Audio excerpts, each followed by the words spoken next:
Ladies and gentlemen, welcome back to the Indie Zone. My name is Kathy. One of the most hotly debated issues in the Idaho versus Kohberger case has to do with how possibly could one person have committed the crimes at 1122 King Road. That speculation increased since Judge Hippler's release of the coroner's report, unsealed just recently, which described what happened on 2 floors of a rental home that once stood at 1122 King Road. Proposed defense expert Dr. Brent E. Turvey, who is a crime scene forensic expert, believes at least 2 people were involved in the commission of the crime. In order to read his synopsis of this opinion, Bates number 004045 of the Turvey report, now unsealed onto the Idaho versus Kohberger docket, January 23rd, 2025. Section B reads, number of suspects. At least 2 suspects were involved in this attack.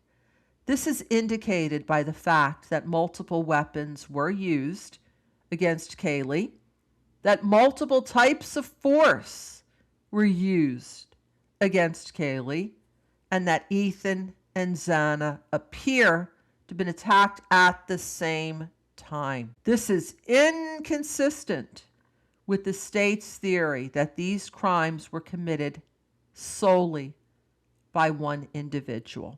And with those 3 sentences, Dr. Turvey relates his opinion, at least 2, possibly more than 2, but at a minimum 2 suspects. The state is wrong according to him, looking at the evidence and concluding there was no possible way that just one person could have committed these crimes. He gives 3 separate reasons here. Number 1, that multiple weapons were used against one of the victims. That 2, the multiple types of force that were used against her. And that 3, 2 of the other victims appear to him to have been attacked simultaneously. Those are his 3 principal bases of his conclusion. Now, had there have been a trial, as was scheduled, summer 2025, Dr. Turvey would have been expected to give this opinion and his other opinions in the Turvey report as an expert witness, helping